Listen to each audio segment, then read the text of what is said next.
Welcome home. It's Irish Family History with curious news and notes, celebrating our 6th year of this podcast at the Irish Roots Cafe, where every day's a holiday and there's always room for one more.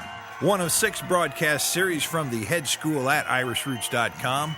I'm Mike OLaughlin, your host, publisher of rare Irish books and information on every county in Ireland since 1978. Be sure to read our blog, complete with links to click on from this podcast, and search our master index and books for free. Molly, wet the tea, Katie, bar the door, Sweeney, clear that floor, and bring out the Irish dancers. It's time we get this show on the road. Oh, yes, and it's another special one today. It's number 205 of the Irish Family History and Genealogy podcast. It's a special interview today. We've got the family ties with the Celtic Tenors. Special one-on-one interview. That's pretty good.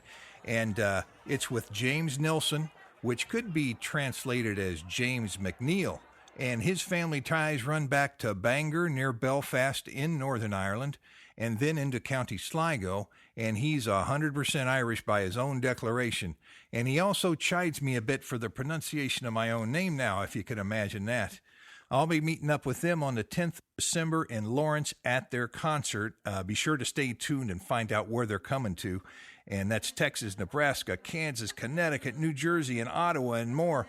And he's a member of the Celtic Tenors, and we'll hear about the group Catholic, Protestant, North, South, Kenya Orphans, and Swahili song, studies in Shownotes, and more.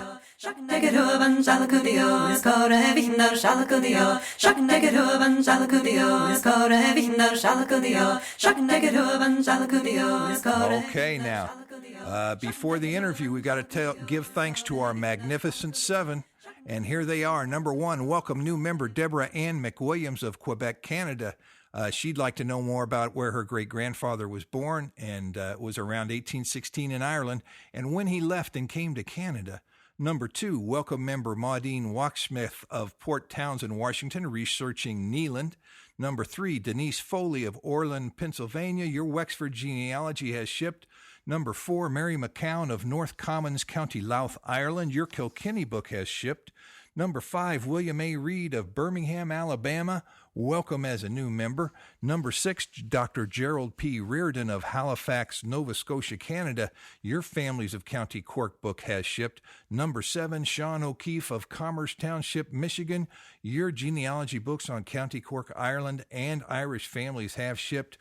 Oh, boy, that's a mouthful. And tell you what, we've got to stop each week right around here and give thanks to all of our members, because without you, we wouldn't be able to do the interviews. We wouldn't have the books. We wouldn't be able to do any of it all, even the head school, which we're working on all the time to try to give people a little taste of all kinds of different spots of Irish culture. So be sure to join in on that, and suggestions are always welcome. Now, today's interview is coming up in just a few seconds, and we had a good time. And I tell you what, we talked so much that I had to knock out the rest of the podcast. So we're going to cover a whole lot of topics here. You're going to like one of them, and I just want you to sit back and enjoy it, and think about getting that that Celtic Tenors CD, or maybe come to one of the concerts, maybe the one I'm going to in Lawrence.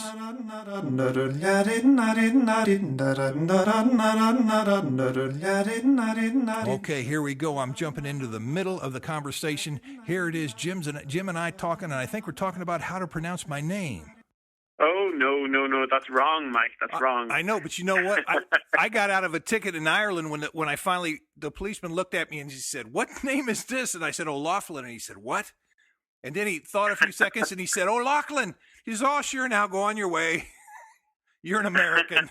You should even translate your first name to Mihal, and then you'd be absolutely, totally Irish. I have on occasion. Oh, welcome to the Irish Roots Cafe and Head School, and we've got a very special interview today. This sort of is starting off our new format. At least we're moving towards that. And our interview today, of course, as always, is very special. We're going to find out about the past and the family history and the musical connections. And my gosh, we're even going all the way to Kenya. We're going to learn a little bit about what might be happening there, and an Irish connection and the Irish family connection. And it's our honor to talk today to James Nelson.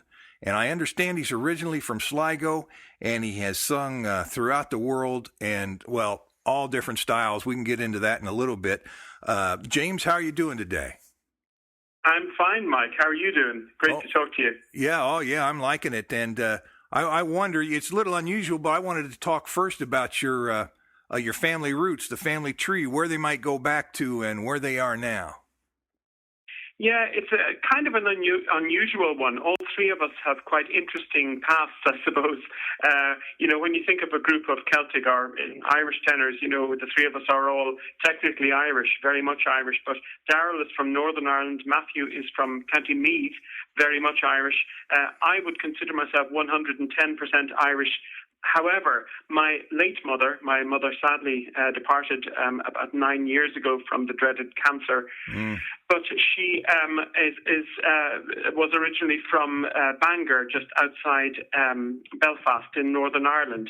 But she was dying to get out of Northern Ireland and to move down south. And she got a job as a teacher in Sligo and fell in love with the local businessman, Mr. Nelson. However, Mr. Nelson, as I say, it's unusual, was a Church of Ireland, which is Protestant, a Southern Irish Protestant, very unusual. But he would consider himself, I suppose, politically a Parnellite, so very much, a nationalist, right. Very much 110% Irish or whatever. But I was brought up a Southern Irish Protestant with a Northern Irish Presbyterian mother. So it's kind of unusual, but as I say, I'm 110% Irish, even though my surname, Nelson, might be a little misleading. But if I translate my whole name, James Nelson, it's Seamus McNeil. No more than your own Micheál O'Loughlin. Is not. We're both Irish through and through. That's it. Did you ever feel outnumbered, or was it all the same? You're just all the same group of people? I think, 10 or 20 years ago, the three of us wouldn't be seen on the stage together at all. Yeah. When I was growing up and my mother's relations in Northern Ireland, I never knew any of my mother's family. And that's what the Troubles in Northern Ireland did. We stayed down south. Once or twice we ventured up north, but it was kind of scary. There were always searches and everything, and because it was a southern car, even though they didn't know we were Protestants, we were searched thoroughly and everything. So I never knew my mother's family, and that's a huge regret that I have. And she was the last member of the McClure family from Bangor. And it's awful, I didn't know my aunts or uncles. I met one of them on a few occasions. That's it, So that's the downside of the Troubles, one of the many downsides of the Troubles. And of course, all three of us, I think, have been affected by the actual Troubles. I had a relation killed in the Enniskillen bomb.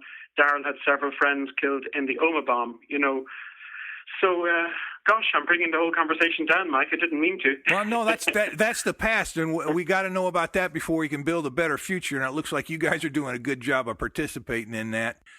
So, are there any other surnames that you've got a tie on? Sorry, it's a little bit cheesy, perhaps, to say this, but that we're a harmony-based group. We sing in harmony and we swap over lines all the time. And as I say, 10, 20 years ago, we wouldn't be seen on a stage together, but now we're singing in harmony, Catholics and Protestants. Matthew's Catholic, Darrell's a Northern Irish Protestant, I'm a Southern Irish Protestant, and we're all singing in harmony. So it is a good message for the new Ireland. And there is a new Ireland. I'd like my listeners to get an idea what you look like. You're probably going to shoot me for this, but on YouTube, there's a little video with you guys and Cathy Jordan, and you're singing, you're harmonizing to Eileen Aroon, but you're very relaxed and you're in different clothes, just knock around clothes, and it's really interesting for me and really impressive. Which in that picture, what to find on YouTube. which part of the sofa are you on? The left end, the right end, or the middle? Oh, goodness me. I suppose I'm the biggest of the guys, as in widest, slightly. I'm maybe the most like a tenor. I fluctuate all the time. Every time I hear the word photo shoot or album cover, coming up, I suddenly start swimming frantically, and I swim 100 lengths of front crawl for about a month, 4 times a week. And so at that time, I think the Eileen Aroon, perhaps there wasn't any album cover in sight. At the moment, I'm slightly slimmer than that, I hope. Exactly right. But, it's sort of nice to look into the real life of people, and you're just sitting there in a study, and it was just, it came off very well. Of course, you got background that goes all the way through the classical and down to what you describe as pop music. Do you have any favorites? Yeah, absolutely. I mean, all 3 of us are classically trained. And I mean, we all play instruments. I was a church organist as well and a choir master. And then I sang in opera for about 10 years. So I suppose in a way of the 3 of us, maybe because I'm also the oldest, only slightly, I have the most, I suppose, in a way, classical side to me. Matthew might have more, folky angles as well. And Darryl has a real eclectic mix of everything. But he did sing in the opera in Zurich as well. But my classical side always comes out. I just love, opera was my first love. However, when I was growing up, I loved the harmonies of ABBA, Meatloaf, Beatles, everything. And, of course, our own traditional music as well, bits of everything. And now I just listen to everything. But I suppose if I'm at home alone, I would put on maybe choral music because I'm steeped in choral music tradition, and I just love harmonies, and I love 4-part choir harmonies and stuff. And, as soon as I stop liking what I'm doing, I'll give it up. I've always loved what I do, and I always swore to myself that if I stopped enjoying my job, it shouldn't be a job for a start. It's not a job. If I stop enjoying what I'm doing, I'll give it up. I'll do something else. I'll go back to my teaching or whatever. Yeah, that's the key to being happy, really. Exactly. It's a hobby into a career. Before we leave all the music, I've been studying Shownotes a little bit just the last few years, and my listeners are aware of a lot of that. And I was wondering, do you have any experience with the Shownotes song, the old style singing? Yeah, back sure. there? I mean, well, we when I was studying my Bachelor of Music in University College Dublin, we studied it academically because, of course, there was a whole Irish music course within my Bachelor of Music, and we studied the Shownotes tradition. And, of course, coming from Sligo, there was what's called Coleman Country, named after Michael Coleman, who was a Nós Fiddler, who actually travelled to America and became quite a pop star, a fiddler in the early 20th century, kind of 1910, 1920, that kind of thing. Mm-hmm. And there's lots of recordings of Michael Coleman playing Shownotes. But, I actually live also, I'm from Sligo, but I live in Wicklow, which is next door to Wexford. And, of course, the Shownotes Carols from Kilmore Quay are a huge staple of the Shownotes tradition as well, the Kilmore Carols. And one of the Wexford Carols we sing is that famous Wexford Carol that comes into, the Christmas season. It's simply called the Wexford Carol, and it's the most beautiful, haunting melody. We recorded it last year. The words are, strangely enough, in English, because I suppose it was a time that Ireland was under English rule, but the melody, there's no mistaking it. It's meandering all over the place. It's very much a Shownotes melody, and yeah, it's haunting. It's wonderful that we have our own tradition, like Portuguese has fado singing and that kind of thing. We have Shownotes, which literally, as you know, means old style, and it's just lovely. It's great. Yeah, it's a whole different thing, and it's sort of a treat for somebody that's raised with all the electric that they've got out these days. What about, tell us a little bit about where you're appearing here on the tour, the Celtic Tenors, where you're going to be appearing here in recent history? Well, we are in December of this year, obviously 2011. On the 7th of December, we're in Manhattan, Kansas, which we've not been to before. And on the 10th, we're in the Lead Centre in Lawrence in Kansas. But between those, on the 9th, we're returning to the Stiefel Centre in Salina. And we have been there before, and we were welcomed there greatly. We were welcomed with open arms. We had a lovely night there. So Manhattan, Salina, and Lawrence, Kansas, and they're all obviously on our website, CelticTenors.com. But, it'll be perhaps, I say Christmas, but you guys say holiday, but I think you say Christmas too, Mike. Yeah, it's Christmas. It's a holiday Christmas show, so I suppose 30-40% of the music will have a seasonal feel to it. Sure. Now, we will be singing some of my new album as well. Feels Like Home. Well, are you going to be hitting any other places on the East or West Coast? Do you have any feel for the rest of your tour? Yeah, we're starting in Connecticut at the Katharine Hepburn Theatre. We've been there before. It's called the Kate. That's a real special place as well. We are going to Texas. We're in New Jersey. We're in, obviously Kansas, Nebraska, our Nebraska debut. We've never been to Nebraska before. Yeah. And then we're heading up to Niagara and Ottawa. We're all over. We're not doing West Coast this time. We did very much West Coast in March, and we'll be back there again next March, San Francisco and all that, But there's very few states the Celtic Tenors haven't performed in yet. We're hoping we're going to get Hawaii and Alaska. We haven't been there. Oh, yeah, that'd be a nice... Well, both you can have some nice stays in both those places. I'm sort of usually a little partial to the heat, though. Yeah, absolutely.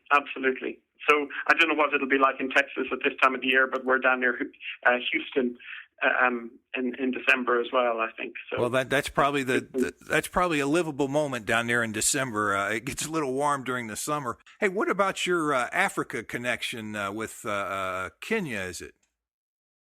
Yes, absolutely. I suppose because even though I love what I do, the singing and being 1/3 of the Celtic Tenors, we've just released our 8th album, Feels Like Home, as well on Telarc in the US, and we honestly, I know artists always say this, but we are really excited. We honestly believe it's the best thing we've done yet, really. It's certainly in our top 2 of the 8 albums. However, what we do, I suppose, has a certain, not falseness, but, I just needed something grounding. And I didn't have anything in particular that was, grounding. And a friend of mine called Basil Love from Sligo, good name for humanitarian work, he set up this group called Kenya Build, which builds and upgrades orphanages for AIDS orphans. Now, the orphans have not got AIDS. They're completely healthy. They were orphaned by AIDS. And I've paid my 8 trips. I've gone out there for 8 times, and in the last few trips as well, I've started to introduce music to the kids as well. Obviously, the kids just absolutely love to sing, and we do songs with them for maybe 2 or 3 hours after the building. We build all day, and then in the evening do 2 or 3 or 4 hours of music, but they never want to stop. Now, have you learned any Kenyan songs? Oh, I've learned a few bits of Swahili, but that's about it. I've learned one Swahili song, Nipishe Injia, which it's a lovely little cute song, which actually is on the children's album. Would you believe these kids who have the most horrific pasts? I don't know whether I can say on air some of the pasts, but there are ex-child prostitutes there. Yeah. There's ex-glue sniffers, little girls of 7 and 8 who were sent out to prostitution, and there's a girl who is the sole survivor of a machete attack on her entire family. It's an entirely other world out there, Mike, and it's changed my life. And we have recorded a CD with these little children, and that's on Facebook if anybody wants to check it out. It's Cheryl's Children, if they search for that on YouTube and on Facebook. And all the proceeds obviously go to those kids. And how do you 1 cent goes anywhere else. How do you spell that? Cheryl, as in the name Cheryl, Cheryl's Children. And that's one of the orphanages we work with, is Cheryl's Children's Home in Nairobi. And it's changed my life. Those kids, I get very emotional talking about it because they're an inspiration. They really are. They've had the most horrific pasts, but now some of them are in university and getting jobs. They're breaking the cycle. And good. I don't know. I just thought if I could even make a difference to one, but, we're making a difference to hundreds, and it's just the most wonderful feeling to see these kids. Yeah, and it's hard. If I talk much more, I'll start crying. Yeah. Yeah, they're amazing. I love it. Come out sometime, Mike. Come out and visit them sometime. Yeah, well, you tell you what, it's hard even to think about helping people so far away. It's like, how do you do it? How do you know it's secure? How do you know that what you send is received? Well, we hand deliver it. We've sold when we went out there for the last visit in July. We had already sold 400 CDs, so we were able to bring them €4,000 in cash. Not 1 cent was left behind. Good. And they were able to pay all the secondary school fees for the entire year. That's the way. Just because of the CDs, and it just means that that's a whole year taken care of in secondary school, boarding school. They're getting a great education. It's changed my life. That's good work. Ken, we're coming up to the end of my time here. Could you give us a chorus or a few lines in the Swahili? Oh my goodness me! This wasn't planned. I can't do any more. That's okay. Gives us an idea. It's always good to have the real thing. Well, we got just a couple seconds here. I'll let you. How do you want to finish this up? I'll put information on our blog and on Facebook. On our Facebook, our traditional Irish song page. I've got some things up. Well. I'd love people to actually. I know this is kind of corny and everything, but if they wouldn't mind, we'd love them to go out and buy our album because it feels like home. It's on the Tenor label. Come to the show. You'll have great fun. Encourage people to come to the show, and it'd be great if they'd buy our album because we're very proud of it. It's an entirely Irish team, apart from the record company, which is an American record company. But the team, we've got our national orchestra, the RTE Concert Orchestra, and it's a lovely, warm, fuzzy, and positive album. And we've, you're lucky you don't have a recession. We've got a recession in Ireland at the moment, and we just think it's a good, feel-good album for a recession. Yeah, why? We're going to need it. Here's a lot of people have lost their houses and are in big trouble, and it's not over yet, that's for sure. So we can all use whatever help we can. Well, that's good. So the current album is Feels Like Home, and you left that address for Facebook, so that's good. And I'll have some links on the blog and on my webpage. So .com and all that. Yeah, that'll work good. And I'll make sure I'll get down there when you appear in. I'll probably do your Lawrence show, and that should be. Do you want to take my email address? And if you're coming, send me an email, and we'll just put your name on the guest list. Sure. One of the largest literary collections of Irish works outside of Ireland, right there in Lawrence. Wow. It's the O'Hegarty collection. So if you want to do any research, it's there. A lot of stuff on the 1916 era too. The old postmaster, the old postmaster O'Hegarty, who went through all that, and when he died and passed away, his wife ended up selling the collection to the folks in Lawrence at Kansas University, and they've got over 25,000 pieces. Gosh, wow! I write a column from a local paper in Sligo as well. That sounds like that might make a good column. Oh, it would. It would. You might check out. I got two stories on it. I think it's 200 and 200, blog 200 and blog 201, but it'll say KU on there, and or O'Hegarty collection. And I talk a little bit about what's in the collection and who to contact, and you'll be able to contact Elspeth directly. Well, I do appreciate. I can't believe I sang a phrase of a Swahili song on there. That's about. That's it. I hope I get to see you on the 10th. I know you get swamped when you're at those things. Everybody wants to be. Oh, well, I'm not sure. We haven't been there before, so we mightn't be too swamped. But hopefully we will be swamped. Well, yeah, we'll try to get some word out here, too, and I bet you it might surprise you. We'll do what we can. Okay. Well, thanks a lot, James. I appreciate it, and I hope to talk to you next month. OLaughlin. Let me see if I forgot all my Nilain Tintan mar the Hintan Fane. Oh my goodness me! Wow, that was actually a very good accent. Often the accents aren't so good. That was good. I can actually sing. Well, I say I can sing about 10 songs in the Irish now, but I have to go back and brush up the accent. And of course, it's in Shownotes, which is really, for me, seems like the easiest song to start with, the easiest style. I don't know why.